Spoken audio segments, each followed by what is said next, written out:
এ যেন রূপকথার সেই হ্যামিলনের বাঁশিওয়ালা। তবে বাঁশি বাজাতে হয় না, নাজমুলের এক ডাকেই হাজির হয় শত শত কালোমুখ হনুমান। পরম যত্নে তিনি খাবার খাওয়ান হনুমানগুলোকে। ঝিনাইদহের সীমান্তবর্তী এক গ্রামে দেখা মিলবে মানুষের সাথে হনুমানের এমন মধুর সম্পর্ক। মহেশপুরের সীমান্তবর্তী ভবনগর গ্রাম উপজেলা শহর থেকে খুব কাছেই। গ্রামের বনে জঙ্গলে বাস বিরল প্রজাতির শত শত কালোমুখ হনুমানের।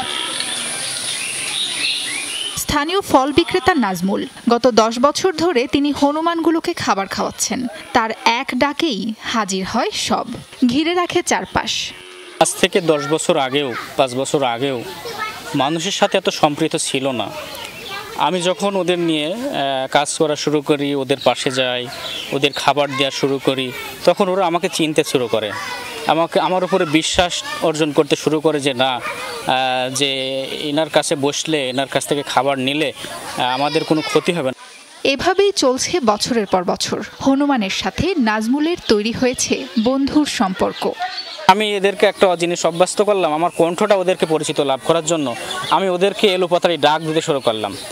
তো আমি কয়েকদিন ডাক দিতে দিতে আমি একদিন বসে পড়লাম যে আমি ডাক দিলাম, দেখি ওরা আমার ডাকে আসে কিনা।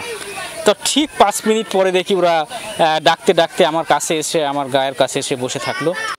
স্থানীয় সহ প্রতিদিন অসংখ্য পর্যটক দেখতে আসেন এমন বিরল দৃশ্য। হনুমানগুলোকে নিয়ে পর্যটন জোন গড়ে তোলা যেতে পারে বলে মনে করেন অনেকেই। দিন যতই যাচ্ছে ততই হনুমানের সংখ্যা বাড়ছে, কিন্তু যে পরিমাণ খাদ্যর বন বিভাগ থেকে খাদ্যের বরাদ্দ এদেরকে দেওয়া হয়, এদের কিন্তু ক্ষুধা মেটে না। ক্ষুধা না মেটার কারণে কৃষকের ফসলাদির ক্ষতি করছে। এখানে যেমন এখন আছে, এখানে এখন নাও থাকতে পারে, অন্য জায়গায় আবার চলে যেতে পারে। এদের একটা নির্দিষ্ট জায়গা দরকার। সাইডে যা ঘর বাড়িগুলো আছে, গরিব গরিব মানুষের ওর আগে ঝেঁপে পড়ে, টিনগুলো ভেঙে যায়, তাদের টিনগুলো কিনতে অসুবিধা হয়। একটু বেগুন চাষ করলি। মানুষ হনুমান এমন আত্মার সম্পর্কে মুগ্ধ বন বিভাগের কর্মকর্তারাও। যদি কোনো হনুমান অসুস্থ হয় তাহলে নাজমুল সাহেব খুলনাতে গিয়েও চিকিৎসা করান। তারপরে হনুমানগুলিও নাজমুলকে ছাড়া কিছুই বোঝেন না।